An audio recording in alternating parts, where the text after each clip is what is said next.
Hello, welcome back to Engineering Circuit Analysis. Here we're tackling the concept of the common mode rejection ratio. In the last couple of sections, we've laid the groundwork. We've talked about what is a common mode signal. I've given you kind of an overview of what the common mode rejection ratio is, and to be honest with you, you can just, if you really wanted to, just skip this section entirely if you wanted to, and just put it in the back of your head what the common mode rejection ratio is and use it in your problems. But whenever I'm teaching things, sometimes I want to really dive into an area that a lot of books, in my opinion, make it sound very complicated for not a really great reason. The first time I studied this stuff, the derivation of this common mode rejection thing, I was really confused.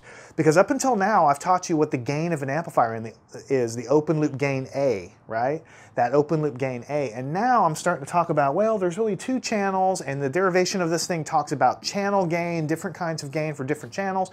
And it gets very, very confusing very quickly. So what we're going to do is walk through this derivation. I'm going to do some recap of what we've already talked to reinforce it to you, but mostly I'm going to be making new headway and covering new ground, getting down to the point so that you understand exactly what the common mode rejection ratio is and how the channel gains work.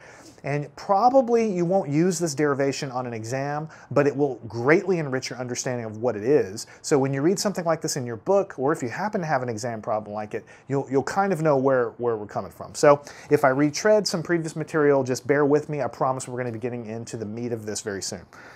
All right, so the first thing I want to do is call your attention to what we had a minute ago. This is the open loop amplifier configuration. This is what we call the non-inverting terminal. This is what we call the inverting terminal. And I want you to recall, first of all, here we have the output and the power supply guys here. So I want you to recall some things that you already know. The output of this amplifier is the gain A, that's what we're calling the amplifier gain A, times V2 minus V1. This was the very first equation we talked about when we opened up the concept of op amps. V2, this guy, minus V1, the difference of these signals multiplied by some number called the open loop gain A gives you the output. And the open loop gain A is a really, really, really big number. All right, so what we can draw the conclusion from this, and we talked about this in the last section, so we'll say thus, what you expect for the ideal amplifier, which is what this governs, you expect that if the input V1 is equal to the input V2, if you drive both inputs exactly the same voltage, then the output is going to be 0 volts. And we talked about it in the last section that this isn't really true of ideal amplifiers, and that's kind of the whole point here. But this is the ideal case. If you drive these the same, you subtract them, you get 0, then the output becomes 0. All right, so the extension of that, and I've talked at some length about this in the previous couple of sections, for real op amps, if V1 is equal to V2, the output is actually not equal to 0. It might be a small number.